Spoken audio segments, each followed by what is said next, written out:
নমস্কার বন্ধুরা, আমি এই ঢেঁড়স চাষে পদ্ধতি আমি প্রথম অধ্যায় দেখিয়ে গেছি এবং দ্বিতীয় অধ্যায়, তৃতীয় অধ্যায়, চতুর্থ অধ্যায় আমি ফল কেটে আপনাদের সামনে দেখিয়ে গেছি।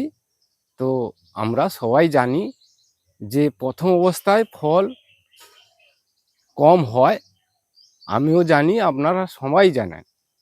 তাই আমি বারবার ফল কেটে দেখাচ্ছি। তো পঞ্চম অধ্যায় আমার এই বাগানে আমি দেখাচ্ছি যে শ্রাবণের 20 তারিখে আমি আপনাদের দেখিয়েছিলাম, এখন কার্তিকের 5 তারিখে আমি আপনাদের দেখাচ্ছি যে এই ঢেঁড়স গাছ যে কতটা ফল দেয়, বা এর পরে ক্লাস আমি করব সপ্তম অধ্যায়। তো এই ঢেঁড়স কতদিন ফল দেয় আপনাদের দেখাবো। জৈব পদ্ধতিতে চাষ করলে কতদিন ফল দেয় আপনারা স্বচক্ষেও দেখুন। আমি এখন আপনাদের সামনে এই গাছের ঢেঁড়স কাটছি, আপনারা দেখুন।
নমস্কার বন্ধুরা, আপনারা এবারে এই ঢেঁড়সগুলি আপনারা দেখুন।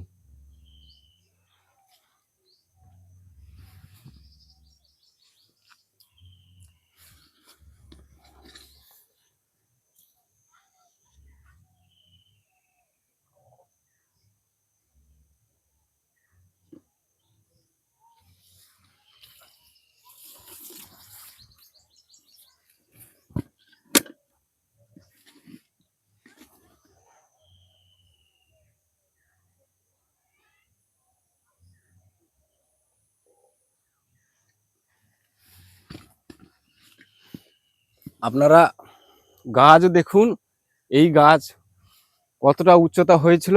গাছ কেটে দেওয়া হয়েছে, কেটে দেওয়ার পরে আপনাদের দেখাচ্ছি যে কার্তিকের 5 তারিখে আমি ঢেঁড়সটা আবার পঞ্চম অধ্যায় দেখাচ্ছি, প্রয়োজন হলে ষষ্ঠম অধ্যায় দেখাবো এই ঢেঁড়স কতদিন ফল দেয়।